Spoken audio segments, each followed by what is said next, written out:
అంతకుముందు సంగారెడ్డి జిల్లా పాశమైలారం ప్రమాద స్థలాన్ని ముఖ్యమంత్రి రేవంత్ రెడ్డి పరిశీలించారు. నిన్నటి నుంచి కొనసాగుతున్న సహాయక చర్యలను పర్యవేక్షించారు.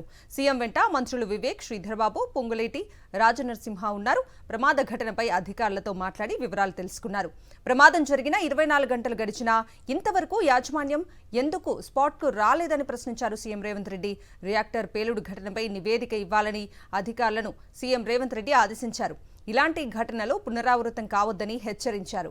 పరిశ్రమల్లో ప్రమాదాలను నివారించాలి అన్నారు.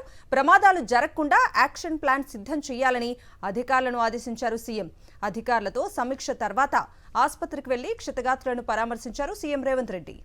20 మంది డాక్టర్లు, 45 మంది వైద్య సిబ్బంది రెస్క్యూలో పాల్గొన్నారన్నారు సూపరింటెండెంట్ శ్రీనివాస్ రెడ్డి. మృతదేహాలకు పోస్టుమార్టం ఎప్పటికప్పుడు చేస్తున్నామన్నారు.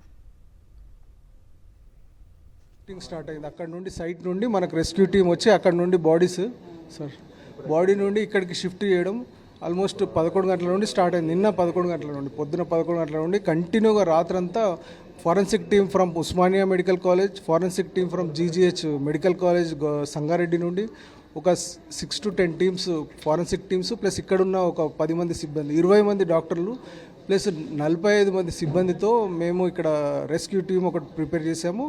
నైట్ నుండి కంటిన్యూగా పోస్ట్ మార్టం చేస్తూ ఉన్నామండి. కొన్ని అన్ఐడెంటిఫైడ్ బాడీస్ ఉన్నాయి, ఐడెంటిఫికేషన్ లేవు, వాళ్ళకి నంబరింగ్ ఇవ్వాల్సి వస్తుంది.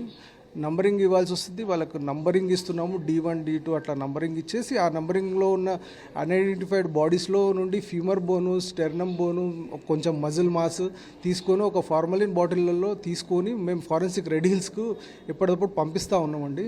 అవి